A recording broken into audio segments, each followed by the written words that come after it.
Live from the Clarice Smith Performing Arts Center at the University of Maryland College Park, here's David Gregory, moderator of NBC's Meet the Press.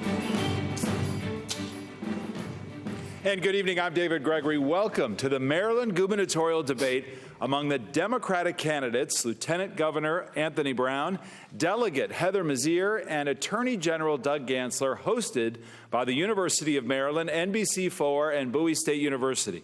This debate is also airing on WHAG in Hagerstown, Maryland, Maryland Public Television, and streaming live on NBCWashington.com. I want to begin by quickly going over the rules of tonight's debate. Their rules, the candidates' debate. The debate will last 1 hour. We'll begin with 1-minute-long opening statements from each candidate. The order has already been determined during a random drawing. Then our panelists and I will pose questions directly to the candidates. These are questions determined by NBC News and NBC4. The panelists have not reviewed the questions, nor has the University of Maryland. I am also in the role of timekeeper here. I've got so many accoutrements to help me measure the time, so I'll be keeping everybody to time.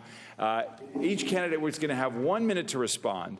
As moderator, I'll also be allowed to follow up with questions or provide a 30-second rebuttal to the candidates as necessary. Finally, the debate will conclude with closing statements. A timekeeper will be located in the front row of the audience facing the candidates. The timekeeper will notify candidates of their remaining time and when time has expired. In the interest of trying to cover as much ground as possible, we've asked the candidates to adhere to these time limits. Politicians always keep to time, come on. And we also ask that the audience listen quietly. No applause, please, over the course of this, no shouting during the debate. Now I want to welcome our panelists tonight. Chris Lawrence is a News 4 anchor. He's spent the last decade covering some of the biggest national stories for CNN before joining the NBC family. Chris is an alumnus of the University of Maryland here at College Park, so a welcome home for him. Chris, welcome. Thank you. Jenna Johnson writes about Maryland politics, including the General Assembly and the 2014 election for the Washington Post. She has been with the Post since 2007. Finally, Chris Gordon, a lawyer. He has been a reporter in this area for almost 3 decades, and for more than 15 years, he's covered Maryland politics and legal issues across the state for NBC4. And now, please welcome the Democratic candidates for governor. The Attorney General of Maryland, Doug Gansler. Maryland State Delegate Heather Mazier, and Lieutenant Governor Anthony Brown. Attorney General Gansler, you will be first with your 1 minute, opening statement, so the floor is yours. Thank you, David. Thank you to the University of Maryland, Bowie State, and NBC for hosting this debate this evening. As your governor, I will continue to do what I've done for the past 22 years in public service, and that's when I see something that's unfair or wrong, I will fight relentlessly to solve the problem and get things done. Whether it's bringing the Beltway snipers to justice, arguing in front of the Supreme Court of the United States to keep a child molester behind bars, suing Big Oil to clean up its spills, or preventing Big Tobacco from marketing cigarettes to our children. As your governor, I will give voice to the voiceless, making sure that every Marylander has access to health care, creating and strengthening the middle class by creating jobs, taking on the pollution lobby so we have clean air and a clean bay, and making sure that in every classroom we have skilled teachers for every student everywhere in Maryland. You see, I grew up in this state, and there's so much good about this state. But from jobs to health care to the environment, we can do so much more, and that's my fight. And next up, thank you, now Delegate Mazier, your 1 minute opening statement. Thank you, David. When I was 9 years old, the factory where my father was a union welder went on strike for fair wages.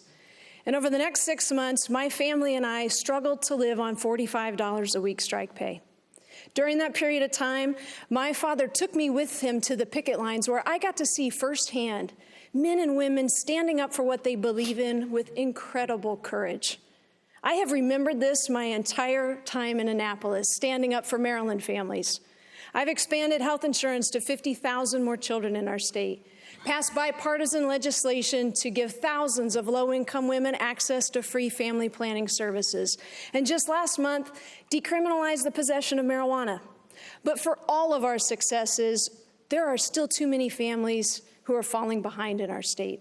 As your governor, I will create jobs with a living wage, reduce that income inequality gap, invest in our schools, and drive down violence in our neighborhoods with a smart on crime strategy.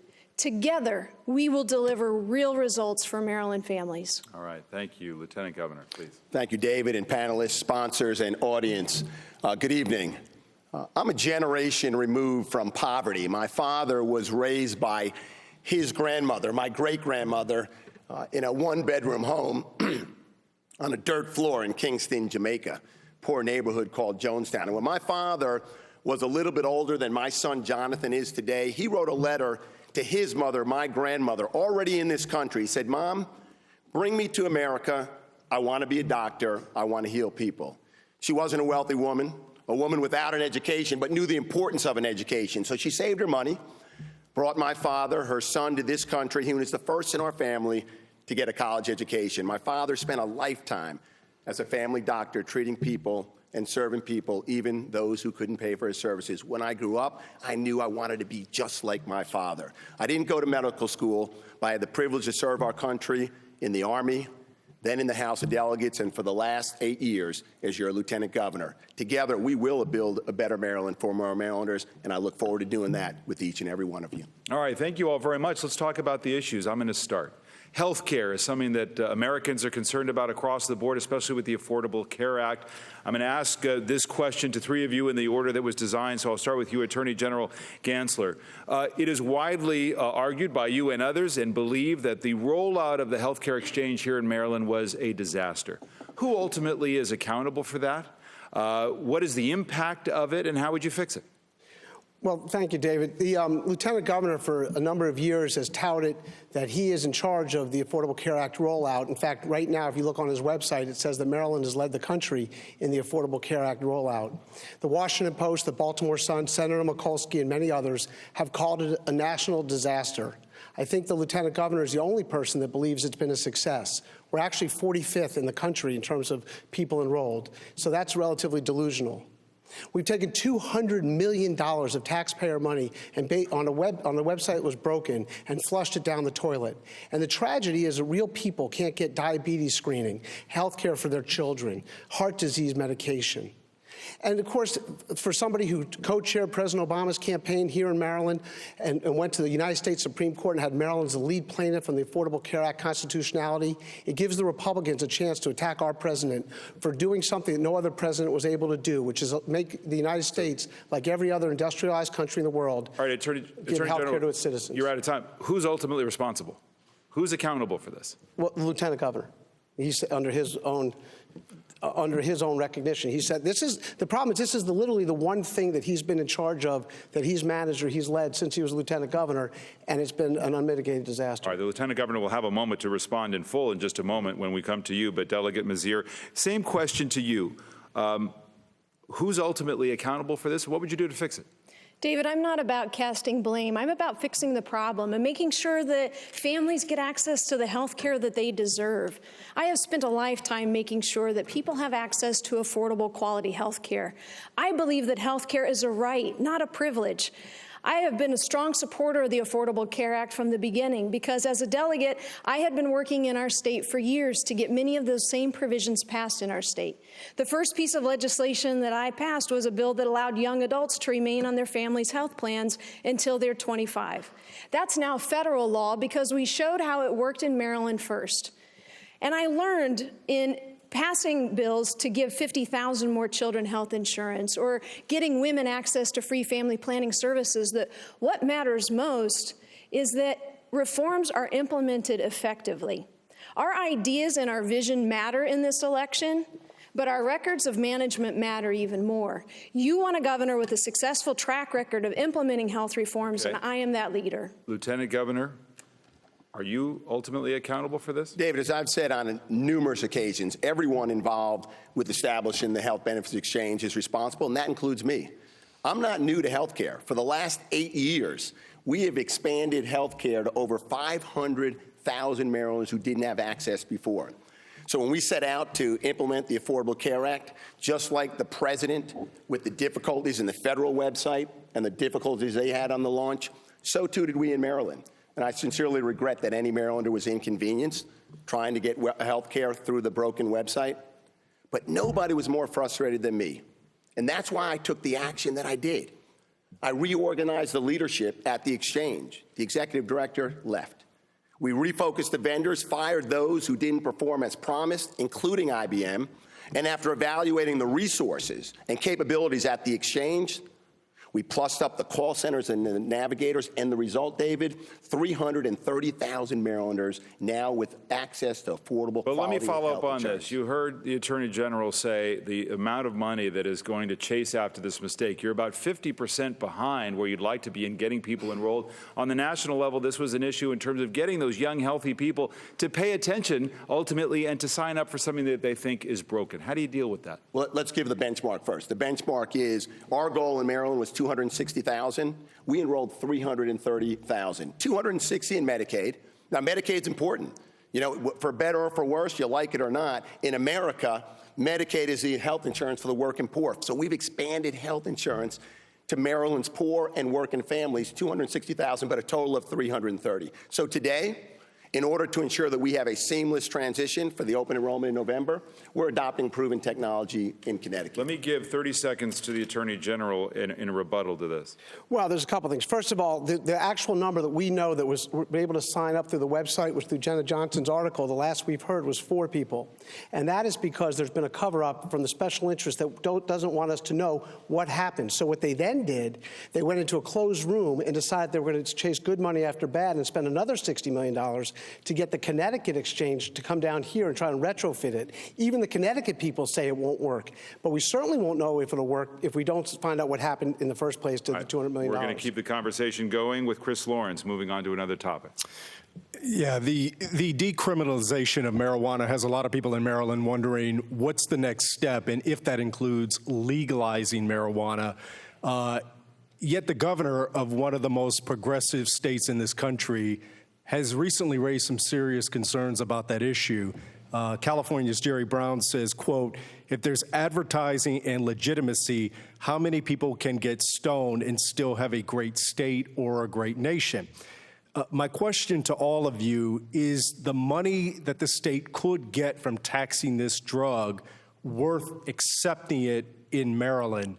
And I'd like to begin with Delegate Mazier. Thank you for the question. Our marijuana prohibition laws have been a failure. They have been enforced with racial bias. African Americans and whites in our state use marijuana with the exact same frequency, but African Americans go to jail 3 times more often. That's why I fought for decriminalization this session. We're not putting 23,000 people in jail anymore because of their nonviolent possession of this drug. We're not spending $280 million a year on the incarceration, detention, and court costs associated with this.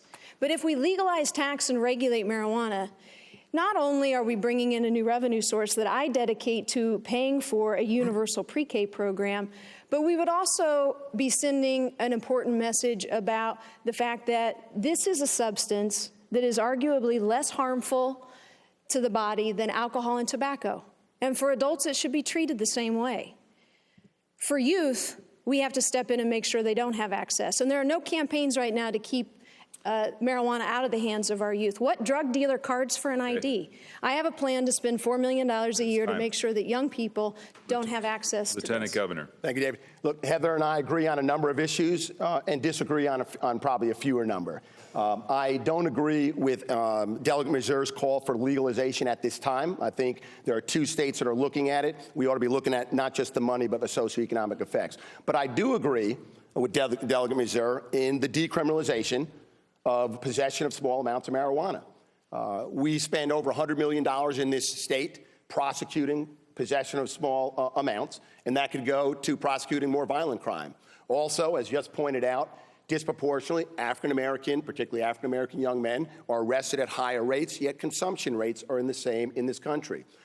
But I fundamentally disagree with the values of the Attorney General when it comes to rooting out racist practices in the criminal justice system. I oppose the death penalty, and I fought long and hard to repeal it in Maryland. The Attorney General supports it, says it's a wonderful tool. He says it's reliable for convictions, but studies have shown it's not reliable. It disproportionately impacts African Americans, and it doesn't deter crime. Attorney General, take 30 seconds to respond to that particular point before you answer Chris's question. Well, it's curious that he says he's fought for years, because every time the repeal of the death penalty bill came up while he was a delegate in Annapolis, other delegates signed up to sponsor the bill, and the lieutenant governor was nowhere to be found until he was running for governor. The death penalty is a lot like prohibition. It's a non-issue in this campaign. The General Assembly has repealed it. The public has spoken on it. I've been a prosecutor for 22 years, and I never sought the death penalty once. So let's talk about marijuana then, and the So question. as a former assistant United States attorney in the Clinton administration, state's attorney in Montgomery County, now attorney general, I understand the ravages that drugs do cause families and the addictions and what they do to people. I happen to agree that medical marijuana is something we should allow to have, as long as it's being prescribed by real doctors. And decriminalization is someplace we should have gone. I don't think, though, and I agree with the Lieutenant Governor, that we should go to legalization right now. Former Attorney General Brown of California is right. We have to make sure we allow some of these states to see how it works. Marijuana hasn't been legal for hundreds of years. Let's see how it works. There's no rush. Iron out any of the problems, but we shouldn't be motivated by taxes when we do it. We should make sure that if we are going to legalize marijuana, and hopefully that won't happen for a long time, we do it in lockstep with public safety officials and public health officials, because we shouldn't be motivated by having yet another tax on a product. Now, I can say the decriminalization is for such small amounts that very few people are locked up on that amount. Delegate Mazier, just a final 30 seconds on this. With legalization, in your views, are you comfortable saying to the children of this state, marijuana is okay? We're not saying that to the children of this state. To the children of this state, we're saying that it's a very dangerous substance for a developing mind, and we're going to spend $4 million a year to make sure that they understand that. But what drug dealer is carding for an ID right now? That's how kids are getting access. And when we legalize, tax, and regulate it, the state's in charge of this. And the same way we do with alcohol, we improve our chances of keeping it out of the hands of our youth. The Institute of Medicine actually said that the gateway drug theory is about the drug, about marijuana being prohibited, that the laws against it are what actually has young people having more access. To Chris Gordon now. There is a perception that Maryland is not business friendly. You may have heard it. I have, on the street. And there are 4 Republican candidates running for the same job you are, who say that taxes have been raised and created dozens and dozens of times in the last 7 years of this administration. And they're going to blame Democratic lawmakers. So my question to you, in fact, they want to reduce or do away with some of those taxes. So would you lower or raise taxes? And how do you attract business and new jobs to the state? Lieutenant. I'm sorry, we start. Lieutenant Governor first. Governor Brown. Look, as I've traveled around the state and spoke with business leaders from all 4 corners, there is concern about the business climate in Maryland, and I've rolled out a proposal to position Maryland to be the most competitive business climate state in the nation. Part of it is looking at regulations and licensing, and part of it is looking at our tax liability. Look, in the first 100 days of the Brown-Ullman campaign, we are going to put together a Blue Ribbon Commission to look at tax reform. We're going to make sure that we're giving relief to working families, that we're incentivizing employers to invest in job-creating activities in Maryland, and that we're protecting our investments in education, public safety, the environment, and health care. But my tax plan will not include, and it doesn't, the corporate giveaway under the Gansler corporate tax giveaway. If we're going to invest in education, if we're going to invest in transportation, we can't afford to give a small number of the largest corporations in Maryland a $1.6 billion tax giveaway. It's under that plan that Doug has said we can't fund pre-K education for all Maryland 4-year-olds. That's not my plan. To the Attorney General is the same question. Thank you, Chris. It's not a perception, it's a reality. We have had 40 consecutive tax increases here in Maryland. The people of Maryland just can't take it anymore. We've had 76% more people unemployed than when the Lieutenant Governor came to power, when he's been at the seat of power and stood by when all of this was happening to our state. In Baltimore City, 46% of the adult males don't have work. We've lost over 7,000 small businesses in the last 8 years. We're 43rd in the country in manufacturing, and we only have 4 Fortune 500 companies left here in Maryland, which is one of the richest states and one of the smartest states in the country in terms of advanced degrees. So we cannot continue to mortgage the economic viability and future of this state on the backs of casino gambling and more tax increases. We need to bring life science companies here, cybersecurity companies here. We need to look at what New York has done in terms of manufacturing and having tax-free incentives to manufacturers so people can once again get back to work in the state of Maryland, because we can't continue to have $500 million or do $1 billion deficits every year in Annapolis. Delegate Mazier. I'm the only one on this stage that has owned a small business, and I'm the only one with a plan to help them grow. I have a different vision about our economy, one that doesn't pit workers against businesses. My job creation strategy includes something for us all. If we were to bring back the millionaire's tax and close one corporate tax loophole that allows a handful of companies in our state that operate in other states who are avoiding paying their fair share of Maryland taxes, just ask them to pay their fair share, we could generate enough revenue to give 90% of all Maryland families a tax cut and tax relief for all of our small businesses. If we put more money in the hands of middle-class families, what do? They spend it in the economy. They go out to eat at more restaurants. They buy more shoes for their children or school supplies. And I have a plan to put people to work rebuilding our roads, our transit, and building 21st century schools. All right, to Jenna Johnson now. Great. Violent crime is down across the state, except for one category, forcible rape. In 2012, more than 1,200 people reported being raped in Maryland, and advocates say even more cases go unreported. The Obama administration has launched several initiatives aimed at reducing and combating sexual violence in the military and on college campuses. What will you do here in Maryland to address sexual violence? And Attorney General, we'll start with you. Thank you. We're actually the 9th most violent state in the country. Baltimore City is the 7th most violent city in the country, and we have the 4th most homicides in the country here in Maryland. So we have a lot of work to do. In terms of rape, let me talk about Hollis Church for a moment. She was raped while watching television in Kensington one night. 13 years later, I was able to personally go into court and prosecute the offender because we had a DNA hit from Virginia.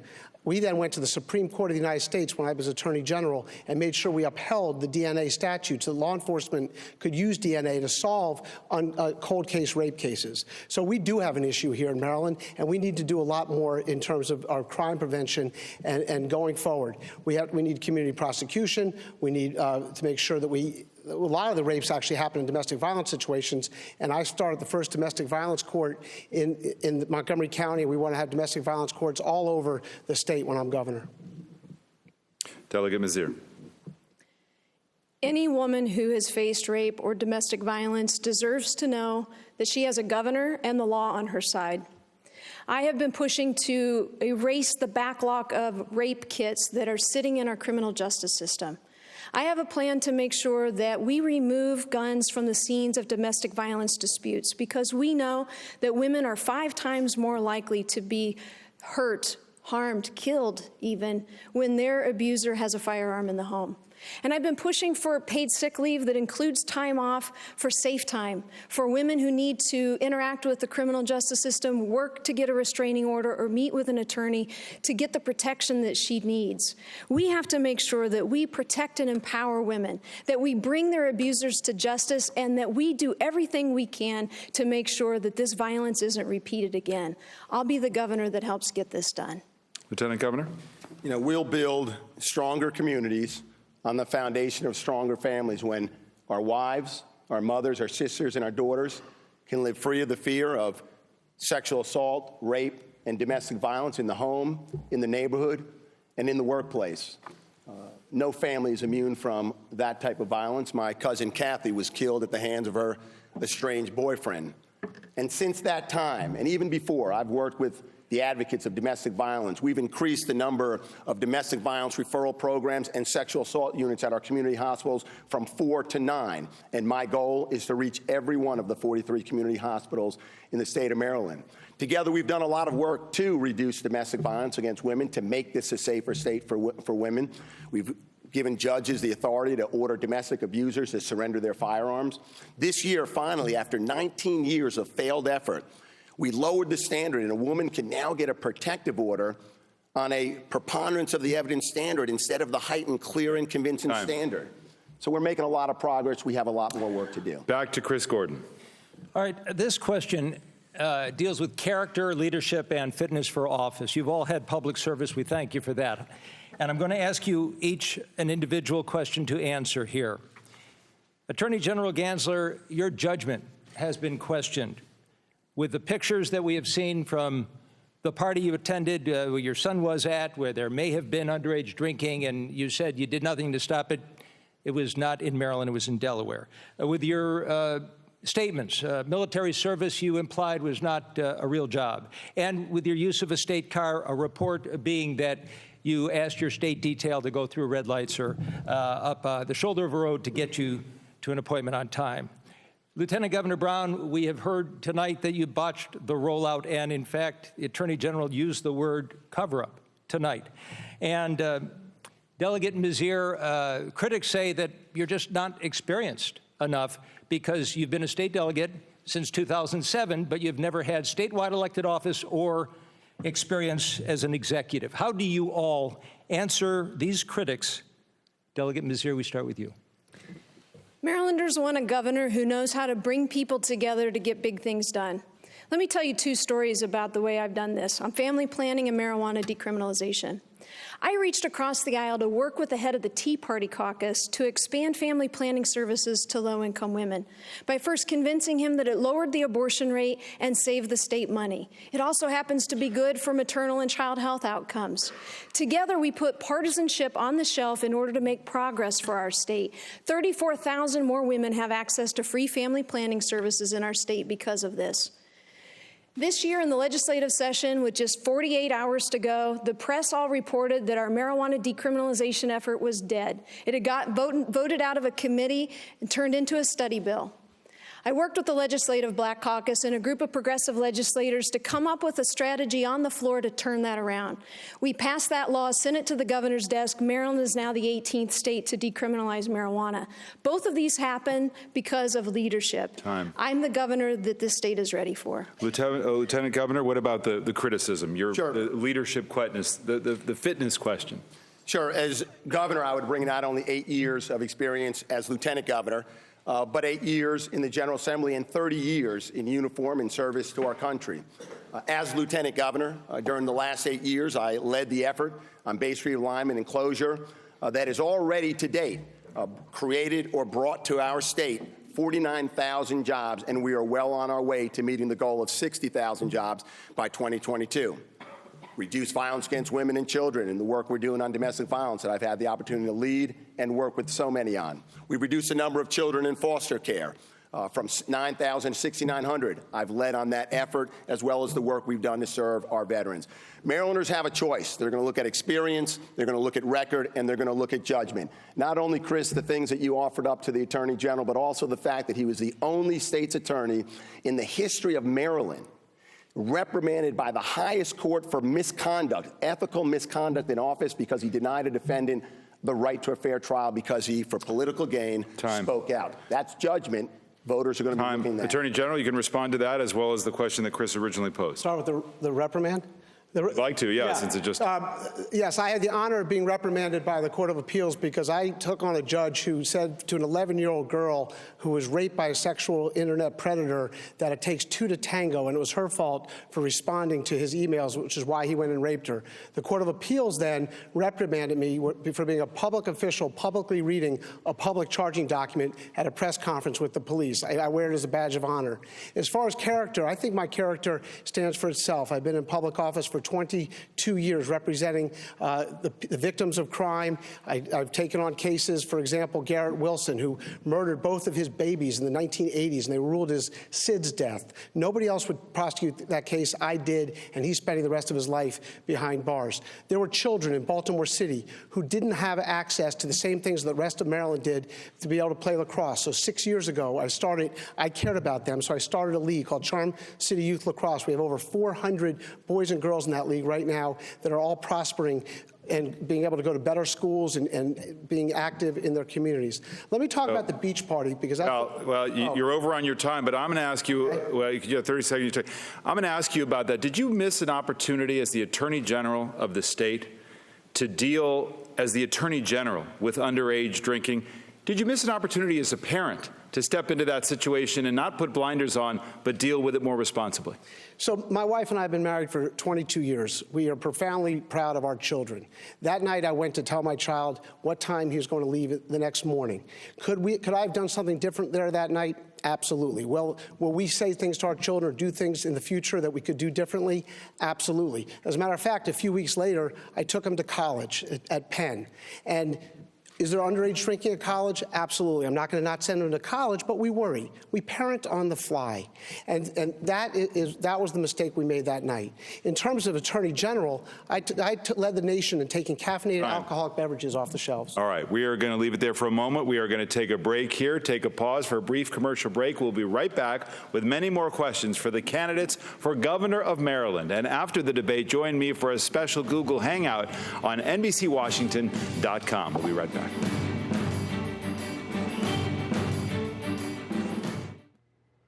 Maryland Public Television's broadcast of the WRC debate from the University of Maryland College Park will continue shortly.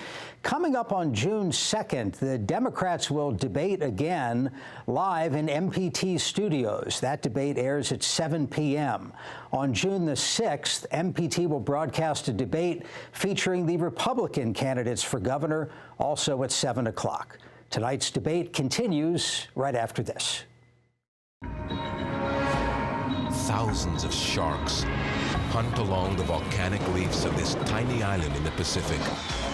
Acclaimed filmmaker Howard Hall and his crew have been diving in these waters for more than a decade. Now, this may not be entirely safe. Woo, look at those big boys. There's 50 sharks down there. Go. Yeah, go. Yeah, go. No. Push them in. Welcome to Shark Mountain, next time on Nature. Tonight at 8 on MPT. Next time on Nazi Megaweapons, the incredible story of a revolutionary jet fighter. It's so sleek. It's a thing of wonder. And the amazing factories where it was brought to life.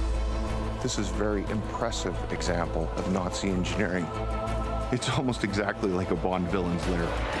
Tonight at 10 on MPT.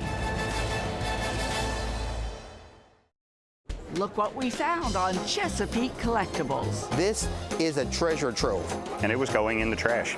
The dial is marked Tiffany & Company. I never expected to receive a letter. This has their 3 signatures on it. You are exactly right about the exceptional quality. Well, if this is your first attempt, I'm definitely going art shopping with you. I'm shocked. It's all next time on Chesapeake Collectibles. Thursday night at 8 on MPT. Next time on Doc Martin. You're the only man who's ever written me a poem. Edith may still have feelings for Martin. Things aren't going well now that Pauline lives with Al and Bert. If you're not careful, she's going to leave you toothbrush and all. How do you know? Because she told me not to tell you. PC Penhale's big brother is in town. Can you see the family likeness? No. And Pauline likes him. Have you ever done a nude? Doc Martin. Thursday night at 9 on MPT.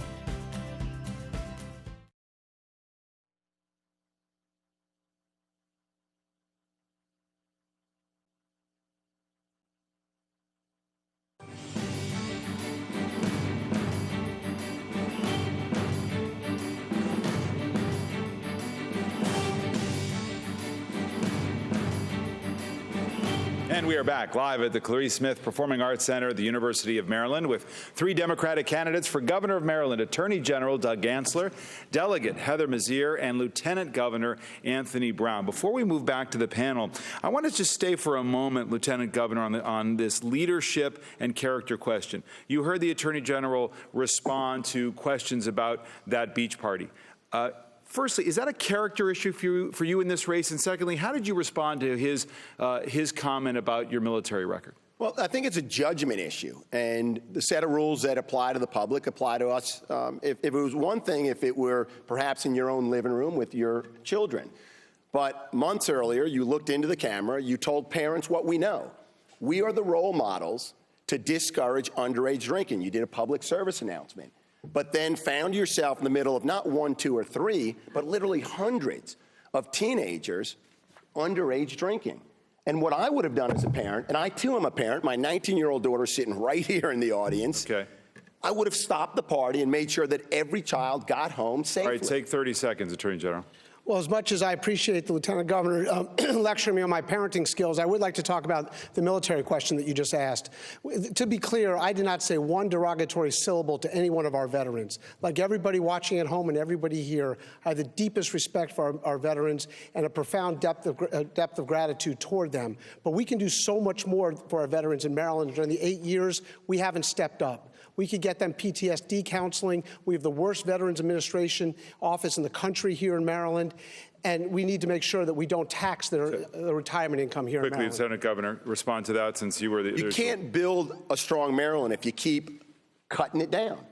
And right now, we have a honorable veteran community that is well served by the Maryland Department of Veterans Affairs. These are veterans that are serving veterans.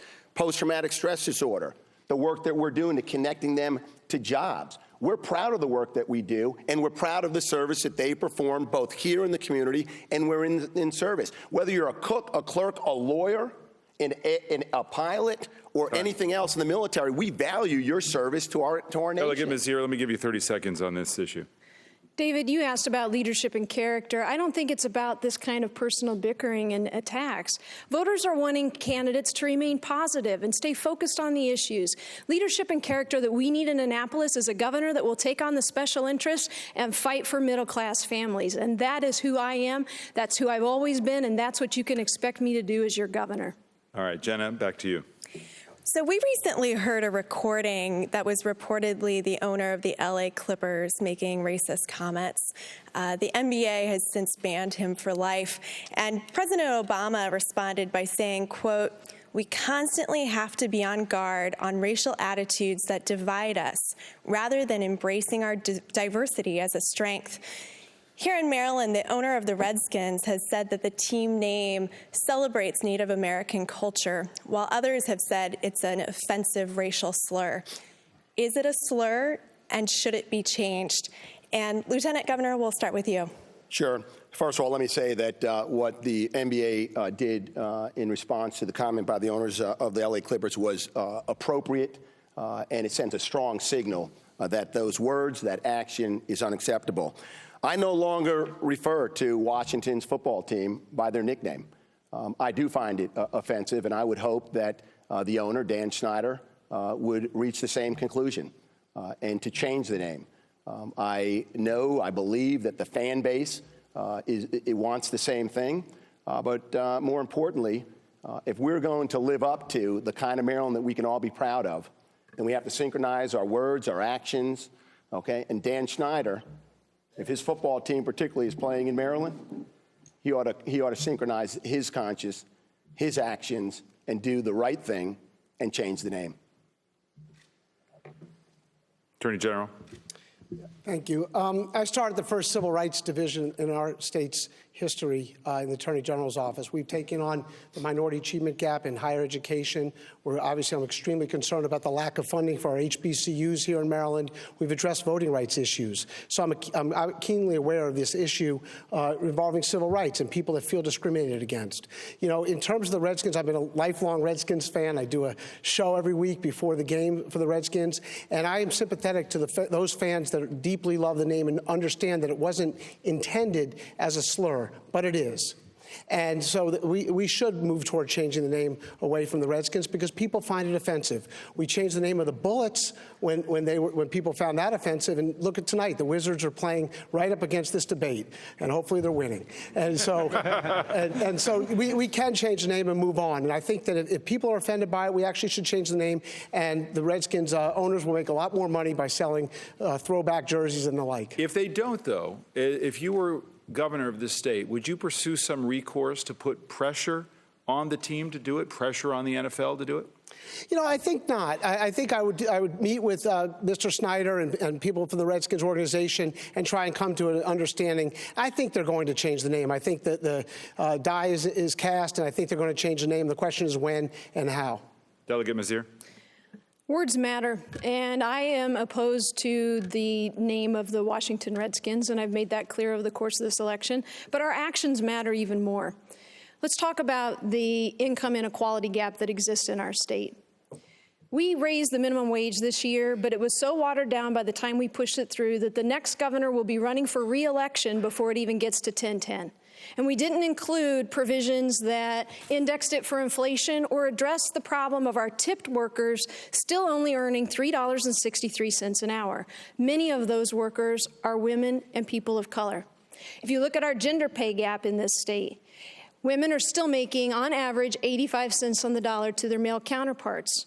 But if you're an African-American woman, that's 67 cents. If you're a Latina woman, it's 46 cents.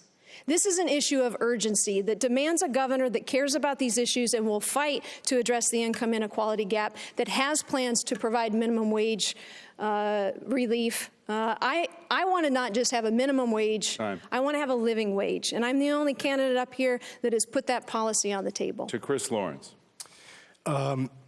As a father of two very young children, I want to ask a question about schools, which is something that's very, very important to a lot of Maryland moms and Maryland dads out there.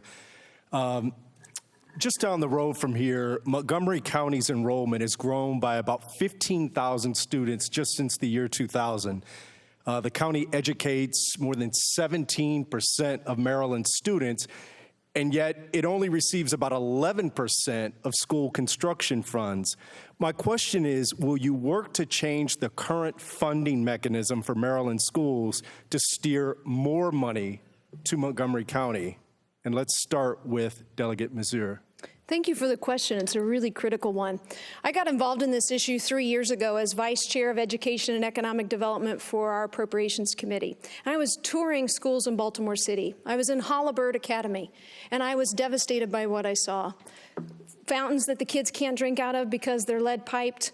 They're too cold in their rooms, with coats taking their exams because the heat doesn't work. I've seen prison conditions better than these schools. Now, I could have come home to Montgomery County and said, that's Baltimore's problem. But I recognize that Baltimore's problem was the most acute. $3 billion problem of what is a $15 billion crisis for the entire state. We had to fix it in Baltimore first before we could fix it anywhere else. And I was really proud to be involved in getting that first round of funding put together. It's a model we can use to bring funding to Montgomery County, Baltimore County, and Prince George's County, which we fought to get done this legislative session. And as governor, I'll get it done. I have a plan in my Jobs and Economic Development plan that has 2 more ideas on how we can get that money. You'll have to read about it on my website. Who's up next on this? It should be the Attorney General. It's Brown, Lieutenant General. Okay. Lieutenant Governor, excuse me. Me? Yes. Okay, yes, time. Look, over the last 7 years, we've built, according to Education Week magazine, some of the best schools in the nation. We rank #1. But I think everyone understands and believes, and I'm certainly committed to ensuring that every child, whether you're educated in Bethesda, Chevy Chase, or in Baltimore City, has access to a world-class education in a modern, technology-ready classroom. That's why over the last 8 years, we've increased investments in school construction at a high water mark of $400 million, an average of $340 million a year. That's not enough. I put forward a plan in December. So over the next 4 years, we will increase that average to $500 million a year.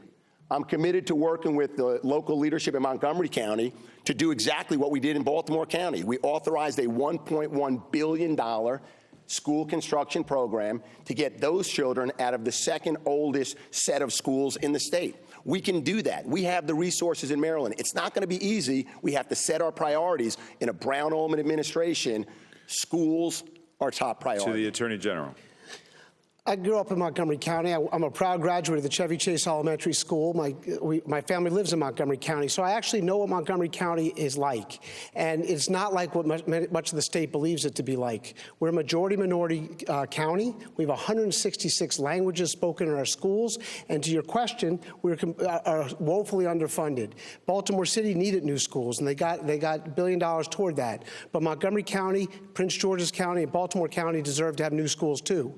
But not only that, the lieutenant governor has been in office for 8 years at the seat of power and stood by while Maryland has the number two minority achievement gap in the country, the second worst, and that's the moral stain of our state. So we need to address that. I was the first candidate to come out for expanding pre-K for all people in Maryland, particularly starting with people 300% above the poverty line and below.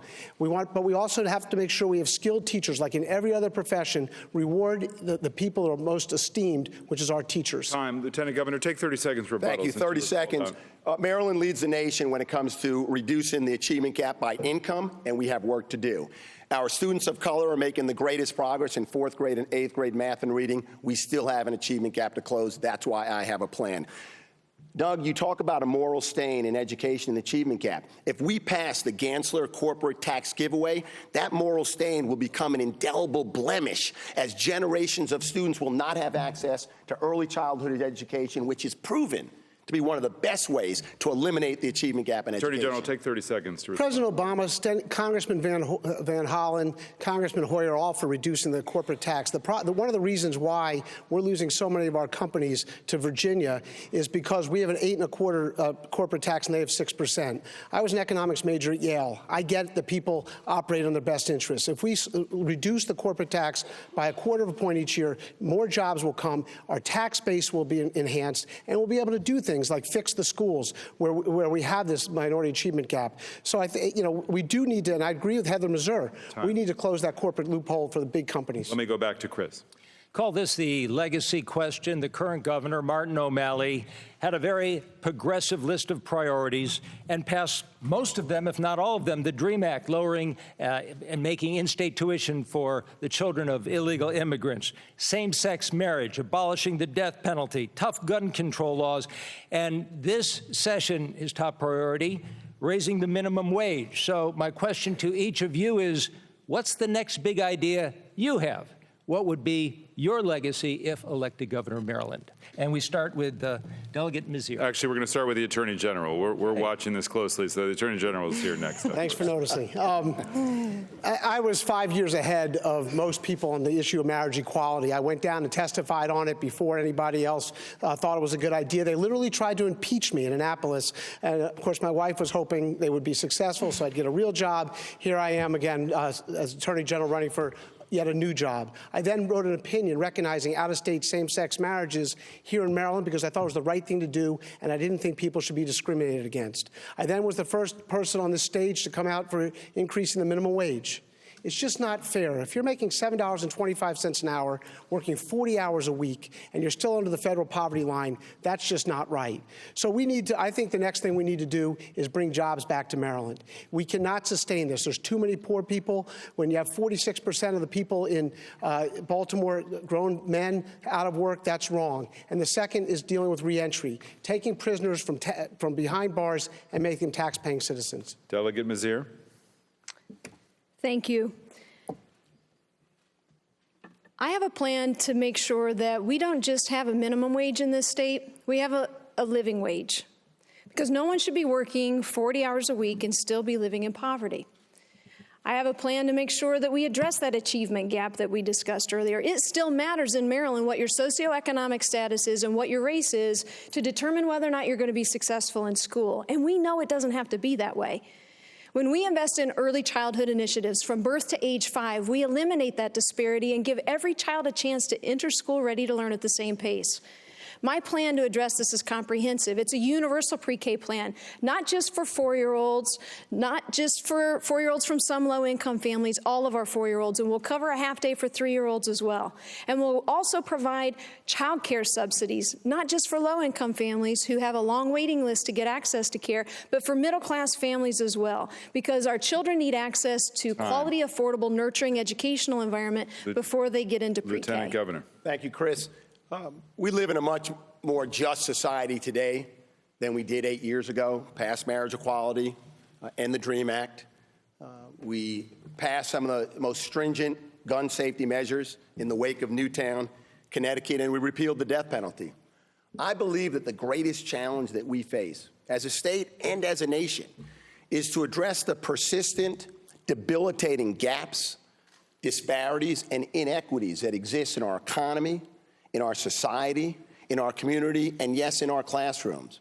And that's why I've got a plan to create more jobs in Maryland, but not only create more jobs by investments in infrastructure and renewable energy, but to educate and train all of Maryland's workforce so they can compete successfully for that. At the end of my 4-year term, I hope that we can look back in Maryland and say we have career technology education in every high school or every county so that we're not only preparing students who want to go to college, but those who don't so that they are ready to enter the workforce and support their Final families. question here from Chris. I want to talk a little bit about something that you all have brought up. Governor O'Malley has signed off on about 40 new taxes since he took office. And yet the number of Maryland families who need government help to make ends meet has reached record levels.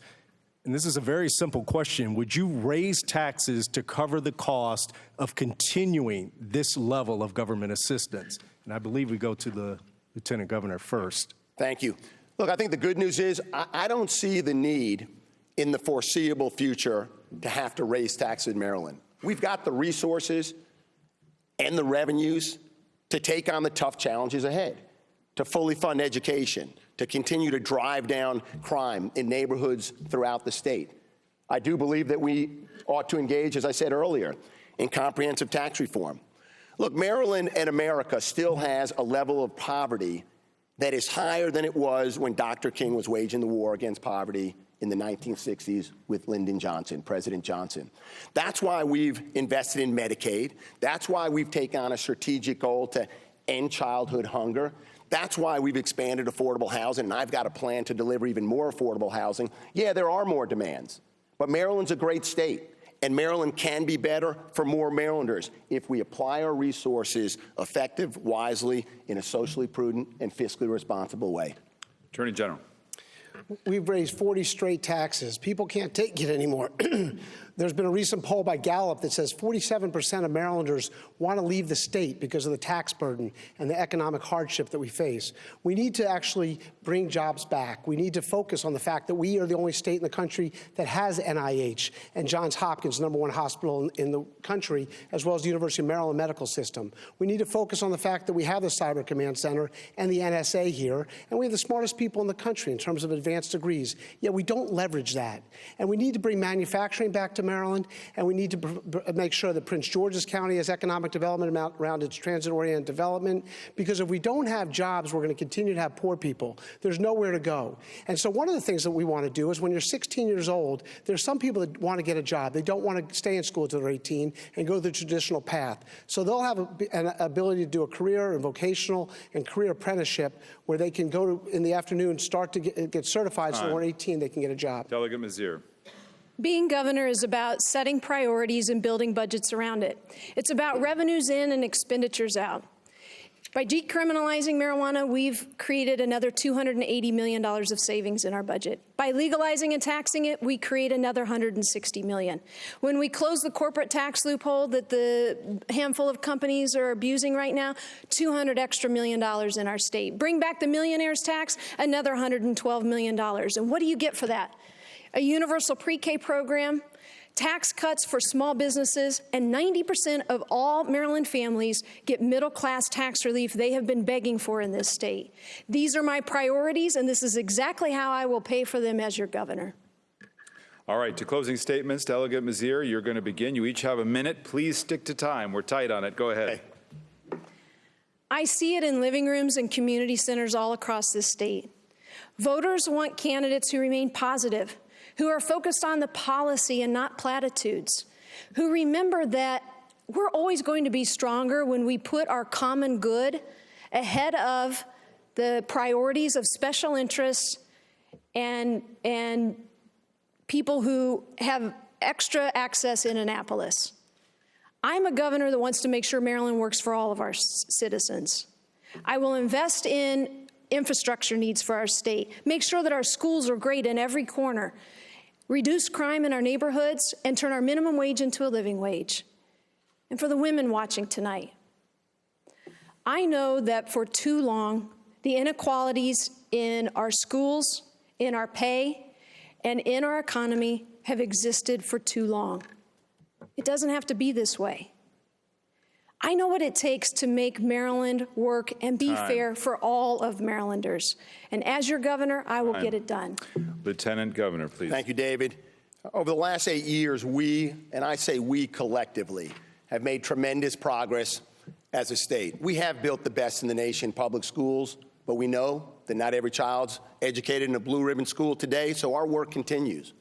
We've not only driven crime down to the lowest levels we've seen in 3 decades, but we've reduced recidivism, and our inmate population is smaller today than it was 6 years ago.